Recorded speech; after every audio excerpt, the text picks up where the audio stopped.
Alignment. How well aligned are the elements of the student's experience and the processes of the college and the university from the point of view of the student? To what extent do we produce a consistent and coherent cognitive economy that sends the student clear and simple messages about what she's there for and what the purposes of college are, and to what extent do we send mixed messages? Do we muddle the message? Well, I would suggest that for the instruction paradigm college, it's almost inevitable that we send mixed messages. Why is that? First, because the espoused theory of the educators at the institution is almost inevitably inconsistent with the theory and use of the institution itself. The teacher says, don't just study for the test, study for the long term, focus on what matters to you. But the institution requires that teacher, as the exclusive record of that will be preserved of what the student has done in the class, record at the end of the semester a final and permanent letter grade. It is that letter grade attached to the credit hours that this class brings that will help or hurt the student in advancing toward the degree. And if the student continues to learn, as the faculty member suggests, for 3 more years about the subject of this class, it won't change the grade. That's short term. So, mixed messages. Furthermore, students almost inevitably get mixed messages from teachers. Now, to some extent, this is truly inevitable. Not everybody believes the same thing or is going to say the same thing. But the structure through which we pursue the process of education with separate departments, separate programs, and basically no communication across those boundary lines creates an environment where faculty, even very good teachers, doing their best to teach as well as they can, are bound to send mixed messages to students taken as a whole, because the student doesn't have just one teacher a semester. The student has 2 or 3 or 4. And therefore, even if those teachers are doing a very good job and trying very hard to send what they believe are the right messages, it would be incredibly improbable that the dozens of teachers involved in teaching a given student should accidentally set upon the same message without ever talking to one another about it. That's almost impossible. And so the student hears one thing from Professor Smith and another thing from Professor Jones, and pretty soon the student is reinforced in the view she came in to the institution with, which is that the master question that must control her decision-making and strategy in every class is, what does this teacher want? Because frankly, every new class is a new country with its own language, its own culture, and its own mores and traditions determined by the king or queen of that country, which will be different for each class. So the experience of the student is widely unaligned in the instruction paradigm college. And one of the core tasks we face if we want to change the cognitive economy, if we want to create a hot cognitive economy, is to create a whole that makes sense, not just a collection of parts. How do you do that?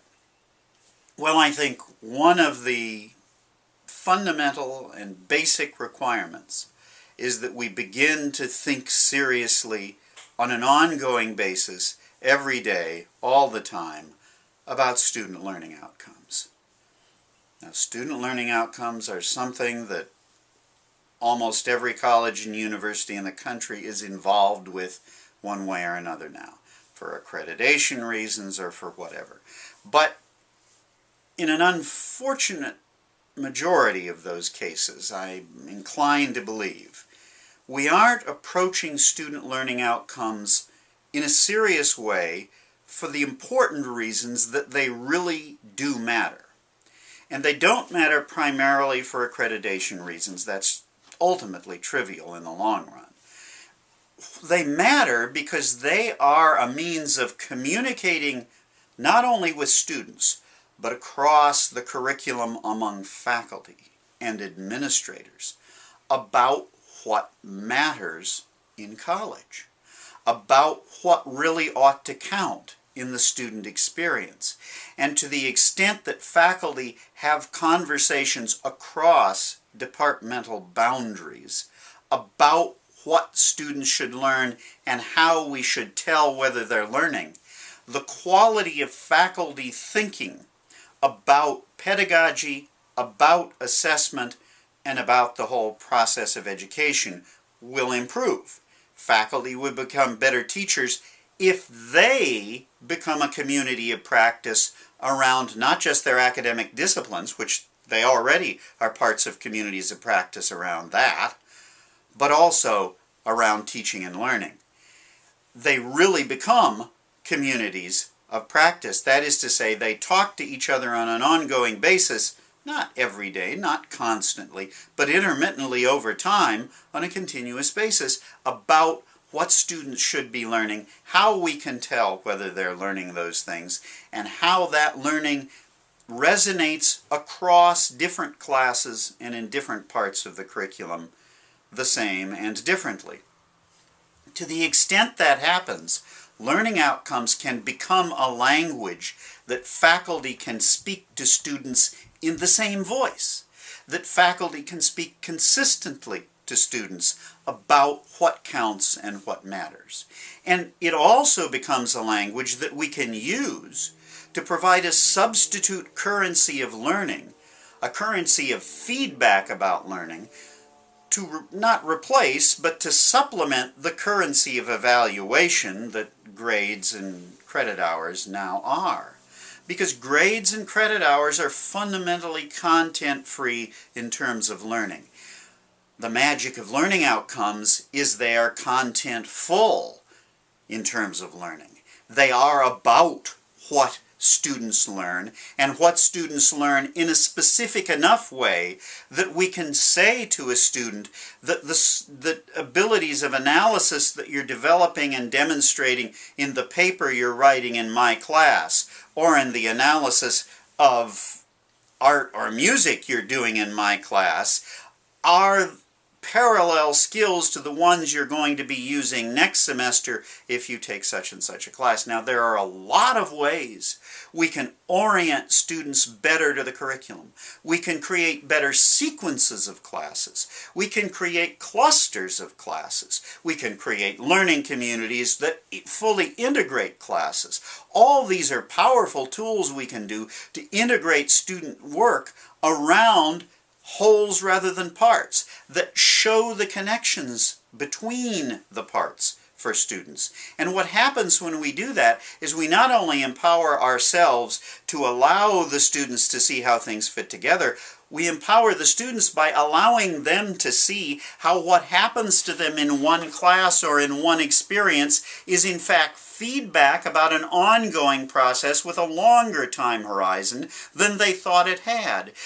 Allowing them to see in consultation with their community of practice, with the community of peers that they are learning to trust as sources of feedback about their own developing thinking and their own developing work, which in turn extends the time horizon for learning, because while the teachers will change every semester, the students will still be around. And to the extent they can build ongoing communities of practice among students who have common interests, we see this happening in majors. And when it happens in a major, students get more involved and get interested and do form intrinsic goals. That happens in majors much more than it does in general education, even though the students who need to have it happen the most are the students who are new to the institution, who are trying to find their bearings and find the direction they want to go. There we give them no help in finding connections, in putting things together, in building a framework reinforced by a community of practice that provides ongoing feedback,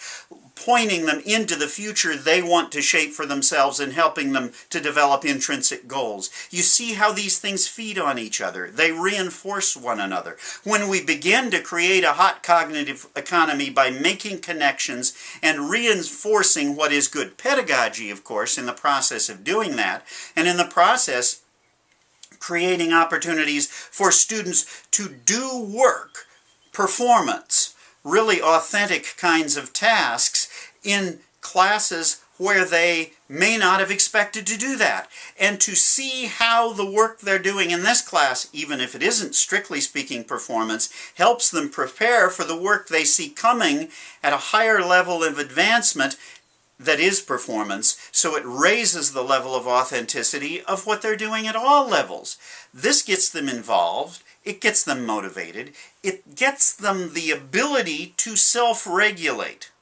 Self-regulated learning is in large part the ability to see and test feedback, information in the environment as feedback, to recognize feedback when you see it, and to use it for a personal purpose, for a purpose that is motivated by intrinsic goals. When you can do that, you're shaping yourself as a learner. You're becoming a self-directed learner. You're becoming an intentional learner, to use the language of the Association of American Colleges and Universities. You're becoming someone who can do this stuff on her own, on his own.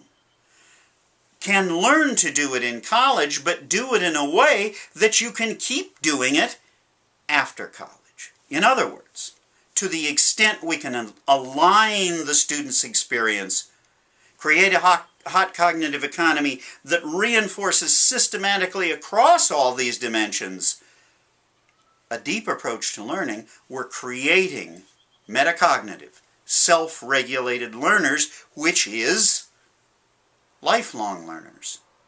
We can create an environment, a cognitive economy that generates, that builds, that plants and grows lifelong learners, and that's what colleges are for.